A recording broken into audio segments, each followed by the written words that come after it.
Shalom, salam damai kasih Allah di dalam Yesus Kristus.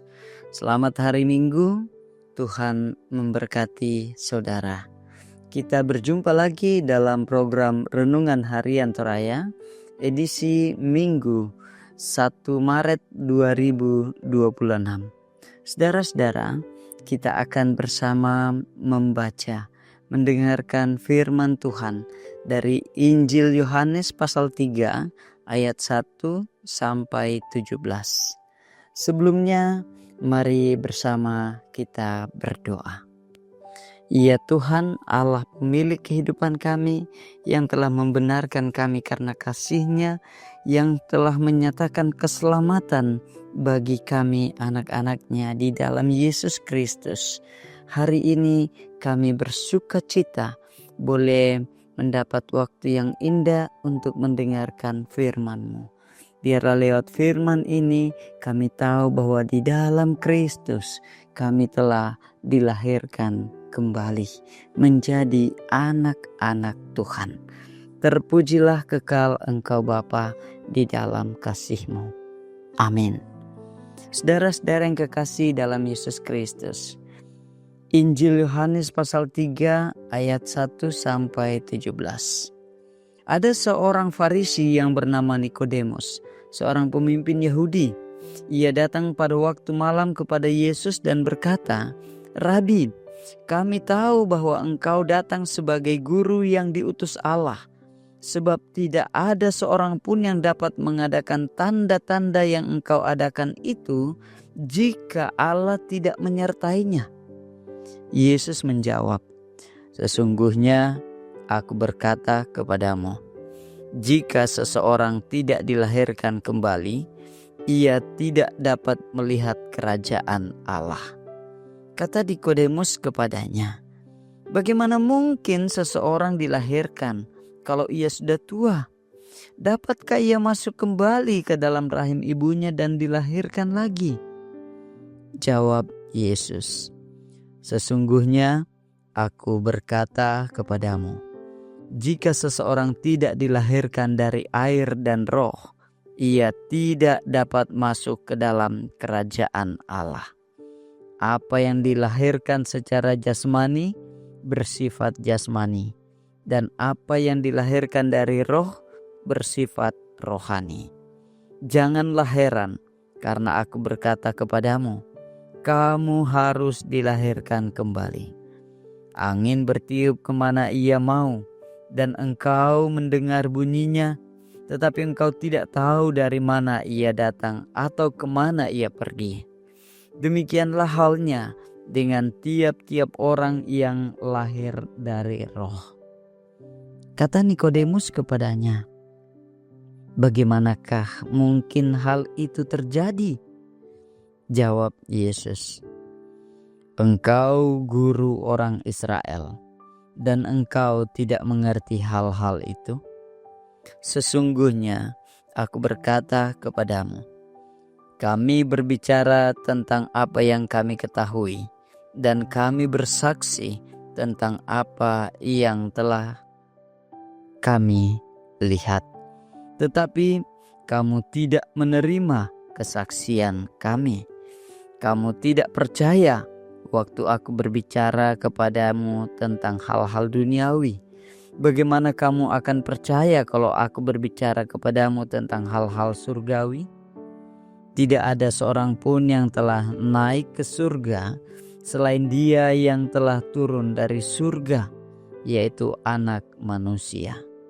Sama seperti Musa meninggikan ular di padang gurun, demikian juga Anak Manusia harus ditinggikan, supaya setiap orang yang percaya kepadanya beroleh hidup yang kekal. Karena begitu besar kasih Allah akan dunia ini, sehingga Ia telah mengaruniakan Anaknya yang tunggal, supaya setiap orang yang percaya kepadanya tidak binasa, melainkan beroleh hidup yang kekal. Sebab Allah mengutus Anaknya ke dalam dunia bukan untuk menghakimi dunia, melainkan supaya dunia diselamatkan melalui Dia. Terpujilah Tuhan atas firman-Nya bagi kita hari ini. Saudara-saudara, kita merenungkan firman Tuhan dengan tema dilahirkan kembali. Sipatu komi didadian polek. Sipatu komi didadian polek. Secara biologis, manusia hanya dapat dilahirkan sekali untuk selanjutnya mengalami pertumbuhan dan perkembangan, baik secara fisik maupun psikis. Proses itu akan terus-menerus berlangsung sampai manusia tiba pada titik akhir, yakni kematian, yang menurut ilmu pengetahuan adalah akhir dari manusia. Namun pernahkah kita memikirkan tentang kemungkinan adanya kelahiran kembali? Jika pernah, kelahiran seperti apa yang dimaksudkan? Apakah itu terkait kelahiran biologis? Saudara-saudara, pertanyaan seperti itu nampaknya telah muncul dari Nikodemus, seorang pemimpin agama Yahudi ketika ia bercakap-cakap dengan Yesus tentang kerajaan Allah. Pertanyaan itu sebagai responsnya atas pernyataan Yesus pada ayat yang kelima pembacaan kita yang mengatakan bahwa jika seseorang tidak dilahirkan kembali, ia tidak dapat melihat kerajaan Allah. Baginya, dilahirkan kembali adalah proses biologis yang mustahil terjadi pada manusia. Begitu juga jika hal itu dipahami dalam makna spiritual. Mana mungkin dia sebagai pengajar Israel yang paham banyak tentang Taurat harus dilahirkan kembali. Lantas, apa maksud dilahirkan kembali? Yesus menegaskan bahwa dilahirkan kembali bukan tentang kelahiran biologis, melainkan proses penyucian manusia dari dosa lewat air dan roh. Air dilambangkan sebagai pembersih dan roh sebagai spirit yang menggerakkan. Lalu siapa yang dapat melahirbarukan kita? Ayat 16 pembacaan kita menegaskan bahwa semua itu adalah karya Allah. Jadi saudara-saudara, dilahirkan kembali ialah seluruh kehidupan ditundukkan pada kuasa Roh Kudus sehingga dapat beralih dari kehidupan lama yang penuh dengan dosa ke kehidupan baru yang penuh dengan syukur dan ketaatan kepada Tuhan. Saudara yang kekasih dalam Kristus, satu perenungan untuk kita bersama sekaligus menjadi respons kita untuk hari ini atas firman Tuhan. Sudahkah saya mengalami kelahiran kembali? Amin.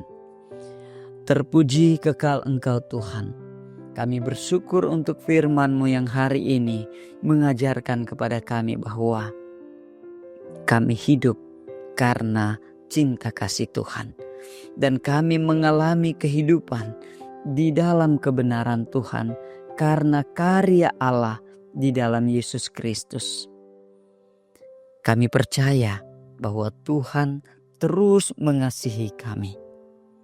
Hingga kami mengakui bahwa kami dilahirkan kembali oleh karena kasih Tuhan dalam karya Yesus Kristus. Saat ini Tuhan kami berdoa untuk setiap umat-Mu, peliharakan mereka, jaga mereka. Hari ini kami beribadah dalam ibadah minggu, biarlah kami semua menyatakan semua itu sebagai wujud kami hidup di dalam Tuhan.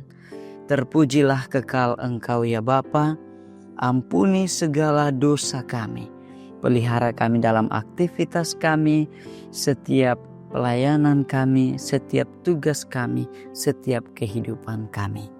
Dalam Kristus Yesus kami berdoa. Amin. Saudara-saudara yang kekasih, dimanapun saudara berada, Tuhan memberkati. Shalom.